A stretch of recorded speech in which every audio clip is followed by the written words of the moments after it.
Hello again everybody, welcome back to my channel. Today I'm going to be doing a review video. I finally was able to wear my Aybl Reform cropped athletic top and my Vanquish fitness leggings to the gym. So I just wanted to kind of talk about how I felt in those clothes, how I felt like they performed. That way you guys can get an idea if it's something that you would want to purchase as well or something that you realize that you'd want to stay away from. Things that I liked. So I liked that the leggings from Vanquish were very thick. Like, they smoothed everything out really nicely. They had some good compression. My only real complaint, or rather I have two complaints. One, I felt like the leggings sat a little lower down on the waist than I would prefer. For that height, most crop tops and the pants are not going to meet at a flattering point, at least on my body. They felt more mid-rise rather than high-rise.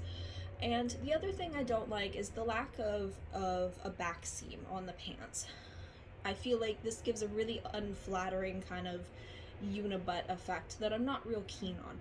I don't necessarily feel like I just want my butt just totally on display for everybody, but I just feel like that completely one piece of fabric stretched over both sides just is not very flattering.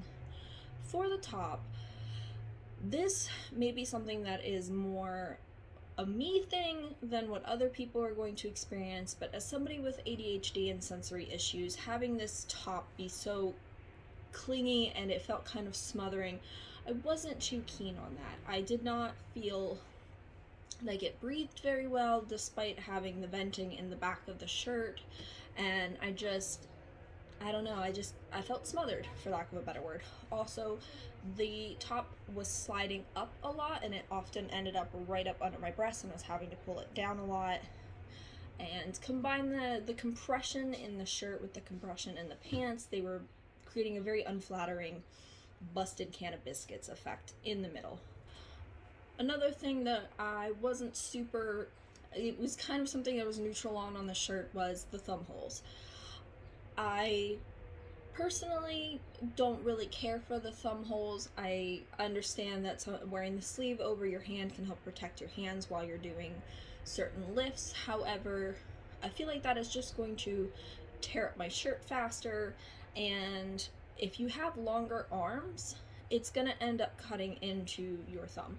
I don't have long arms, but even I had a little bit of this going on when I was having to do a lot of reaching. Like when I was doing rows, I could definitely feel it pressing into the webbing of my thumb.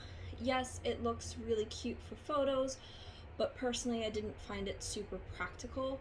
If I'm going to protect my hands while I'm lifting, I would prefer to just get some lifting gloves, but I know a lot of people say it's better to just let calluses build up on your hands because you're going to have a better grip than you would with a pair of gloves. I did really like the color of both items. I'll definitely wear the pants again, but I think this particular style of athletic top is probably not something that I'm going to wear very often, just because for me personally, it's not something that I felt very comfortable in. I think it was flattering while it was not sliding up and everything, so it looks great in photos. I just didn't like using it in the gym. Overall, I'm happy with both purchases. Again, I can take cute photos with the top, and I did enjoy the pants. I think I would prefer to wear them with a longer top because of the more mid-rise length of them, though also as I lose weight they might fit a little bit better than they do. I would say not necessarily that they run small, but I am somebody who is in between sizes, so if you are more of a true XXL rather than in between an XXL and a 3XL like I am, they would probably fit great. But me being an in-between size, I probably would do better with the 3XL in this particular pair of pants. I also like that for both brands, they don't use a super obnoxious in-your-face logo. For the Vanquish pants, the logo is in a very relatively small font across the waistband that's in a color that's not super in your face. For the Aybl top, it's on the back of the shirt, again in relatively smaller font, and it's just plain white. The plain white on the pale green, it's not super it doesn't stand out a whole lot. I hope you found this review to be helpful, and I hope to see you again next time. Thank you for watching.